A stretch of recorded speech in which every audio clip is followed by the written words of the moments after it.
From Capitol Lawn chants to virtual pomp and circumstance, bus protests and car parades, remote learning, virtual school, parents teaching, 2020 has been hard. It's pulled a Band-Aid off of a gaping wound. The extreme workload is different this year. It's been a rocky road. It was March 13th, 2020. It was a Friday. Governor Whitmer's executive order canceled in-person classes. Stunned or surprised, I wasn't sure what to think. In Ypsilanti, Jennifer Young had just minutes to prepare her fifth graders. It was more about just load up your backpack. They didn't even take home pencil bags or clean out their desks and cubbies or anything. As the stay-home order extended again and again, schools got creative to help students adapt. The kitchen table is just not that good. Tyler Pickley and his brother needed something smaller. Village Oaks Elementary in Novi packed up kid-sized desks and chairs from empty classrooms and delivered them to more than 200 young students. Tablets, computers, Wi-Fi hotspots were also procured and delivered in hopes of making up for lost learning, but getting students to log in hasn't been easy. What can I do? They're at home and I'm at work. I can't leave my job. Who's going to pay the bills?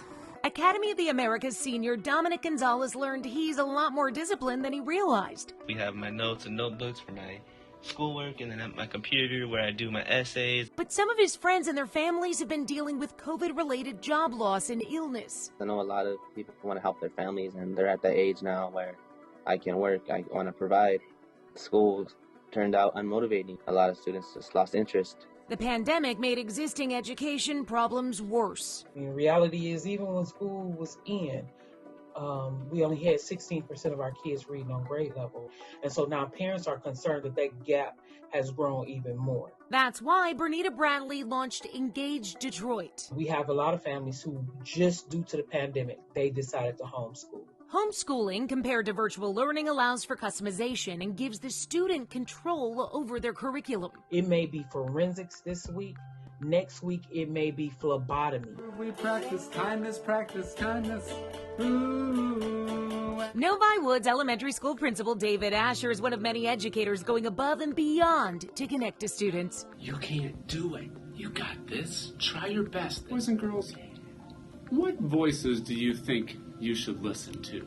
He even takes students on virtual field trips. I'm going to dive a little bit deeper, boys and girls. Let's see what we can find when we go scuba diving. These moments of joy and celebration offered hope. Of course, maybe stand in front of the screen and that little tap will move. Still special, but not the same. Now schools are reopening their doors, masked and socially distanced, behind on curriculum, but still having learned a lot. I think that they've learned a lot about perseverance and empathy and compassion and encouragement. Gonzalez has been selected to be on Governor Whitmer's new education task force. Well, I think students have a way bigger voice and moving forward about their whole way of education. Moving forward, what will work is us working together to reimagine education on all levels. Never again the same.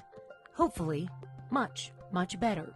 Jennifer Ann Wilson, 7 Action News.